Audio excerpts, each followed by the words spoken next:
स्वागत है आपका। और 2024 cryptocurrencies as a asset class के लिए काफ़ी बेहतरीन रहा और 2025 की शुरुआत यहाँ पर इवन ऑन स्ट्रॉन्गर नोट हुई है। काफ़ी सारी कंट्रीज स्पेशली यूएस में हमने एक बहुत ही पॉजिटिव लहर यहाँ पर आते हुए देखी है क्रिप्टो में, और जिस तरह की स्टेटमेंट्स वहाँ से निकल के आई हैं काफ़ी सपोर्टिव हैं इस एसेट क्लास के लिए। वेल इंटरेस्टिंगली इंडिया में भी हमने देखा है रेगुलेटर्स अब कहने लगे हैं कि वो crypto as an asset class को यहाँ पर रीलुक करना चाहेंगे। जिस तरह से काफ़ी जुरिस्डिक्शंस में यहाँ पर चेंजेस देखने को मिले हैं तो इंडियन मार्केट्स में भी यहाँ पर इसे रिकैलिब्रेट शायद करना होगा। हमारे साथ कॉइन डीसीएक्स के को-फाउंडर सुमित गुप्ता हैं। सुमित नमस्कार। 2025 की शुरुआत ऑन अ पॉजिटिव साइड हुई है। जिस तरह से इंडिया रेगुलेटर्स की अब स्टेटमेंट्स निकल के आई हैं, इसके क्या मायने हैं?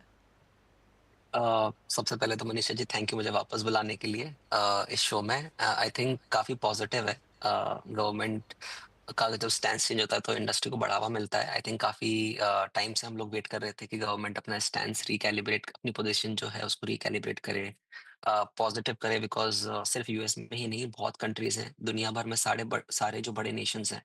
आप यूके ले लीजिए, टर्की ले लीजिए, यूरोप ने माइका रेगुलेशंस लेके आए हैं।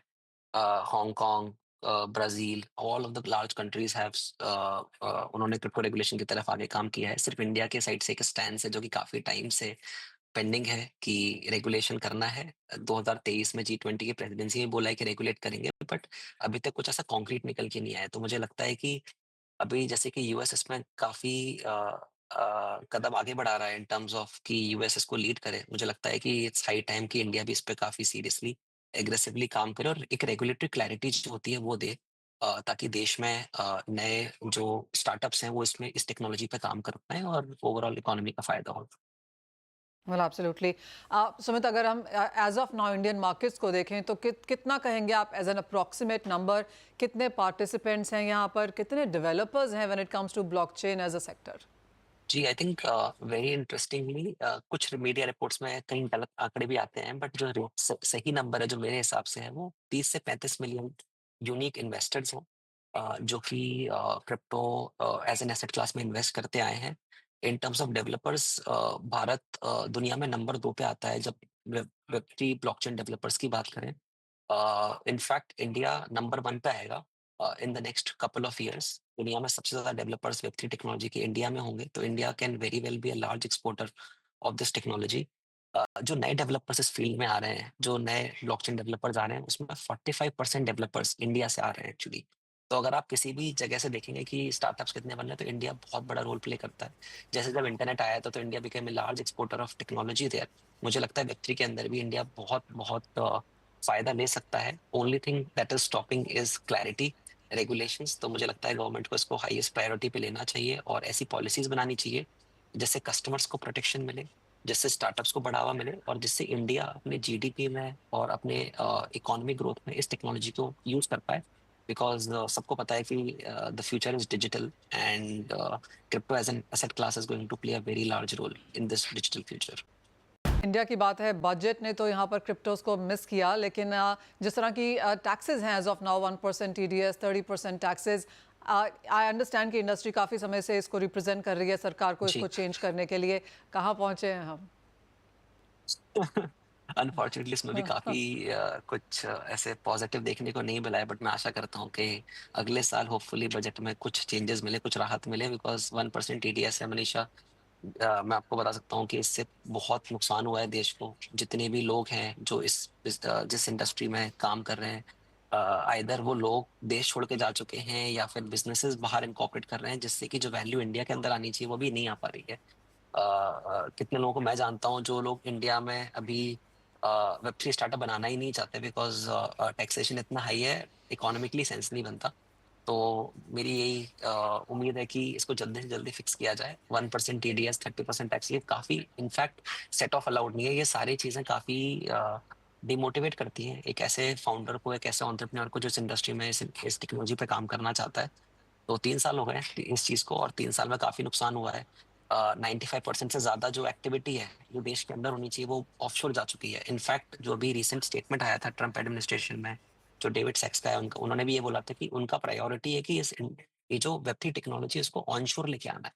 दे वांट कि ये सारे बिजनेस है वो अमेरिका के अंदर बने, और इंडिया में एक्चुअली उसका उल्टा हो रहा है।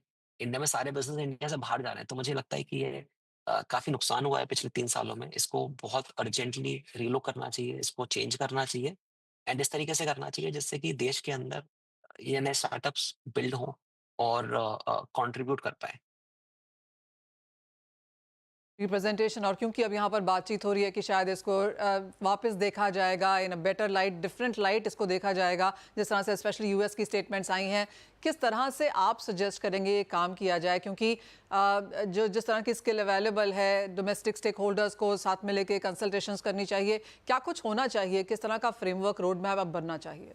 जी Manisha ji very very important question मेरे को लगता है 2 चीज़ें बहुत इंपॉर्टेंट है। पहली बात तो ये जो क्रिप्टो एसेट है ना ये ग्लोबल एसेट क्लास है। इंडिया से इसका लेना-देना नहीं है, ये ग्लोबल एसेट क्लास है जैसे गोल्ड है, राइट? ये ग्लोबल एसेट है। तो इसमें दुनिया में क्या हो रहा है उस पे थोड़ा क्लोज़ली वॉच रखनी चाहिए कि अमेरिका क्या कर रहा है, क्यों कर रहा है? ऐसा क्या चीज़ है कि इसको वो अपनी नेशनल प्रायोरिटी बना रहा है क्रिप्टो एंड वेब 3 टेक्नोलॉजी को। तो एक तो ग्लोबली सारे कंट्रीज़ में क्या प्रोग्रेस है उसको काफ़ी क्लोज़ली मॉनिटर करना चाहिए proactively that is number 1। Number 2 मुझे लगता है कि जो इंडस्ट्री से पार्टिसिपेशन है ना, उसको काफ़ी बढ़ा सकते हैं। तो जैसे अब कई बार हम भी अपना रिप्रेजेंटेशन देते हैं। हम बोलते हैं कि ऑन ग्राउंड ये रियलिटी है, ये चल रहा है, ये नुकसान हो रहा है। काफ़ी फैक्ट बेस्ड रिप्रेजेंटेशन भी देते हैं। तो मुझे लगता है कि इसका सही अगर फ़ायदा उठाना है देश को और ग्रोथ में उसको यूज़ करना है इस टेक्नोलॉजी को, तो इंडस्ट्री के साथ जो पार्टिसिपेशन है, वो थोड़ा और बढ़ाया जा सकता है। और इंडस्ट्री के पॉइंट ऑफ व्यू को फॉर एग्ज़ाम्पल हम बोल रहे हैं कि टैक्सेशन से नुकसान हो रहा है। तो इन चीज़ों को थोड़ा सीरियसली लिया जा सकता है। आई थिंक ये 2 चीज़ें करेंगे तो काफ़ी फ़ायदा मिलेगा। दूसरा मुझे ये तो पता ही है डेटा सारे बताते हैं कि इंडिया में इन terms of demand for something like this and supply like developers वो सारे इंडिया नंबर 1 है, नंबर 2 पे आता है ग्लोबली। तो बाकी हम्म। सारी चीज़ें अपने आप हो जाएँगी, बस समझना कि दुनिया में चल क्या रहा है, उसको प्रोएक्टिवली देखना और इंडस्ट्री से बात करना, प्राइवेट लोकल इंडस्ट्री जो देश के लिए काम करना चाहते हैं, उनसे बात करके एक ऐसी हम्म। पॉलिसी बनाना जिससे कि कस्टमर्स भी प्रोटेक्ट रहें और देश के जी। अंदर बिज़नेसेस भी ग्रो कर पाएँ, मुझे लगता है कि इससे बात बन जाएगी। ऑल राइट, यानी कि ग्लोबली क्या हो रहा है उसको मॉनिटर करना और इंक्लूसिव कंसल्टेशंस करना और एक ऐसी पॉलिसी बनाना जो सभी के हित में हो, ये चीज़ें ऑफ कोर्स यहाँ पर क्रिप्टो एज एसेट क्लास में देखनी होंगी। सुमित एज ऑलवेज बहुत शुक्रिया साथ जुड़ने के लिए और वो फुल रोशनी डालने के लिए, हमारे दर्शकों को अवगत भी कराने के लिए कि क्या चल रहा है और परहैप्स क्या किया जाना चाहिए।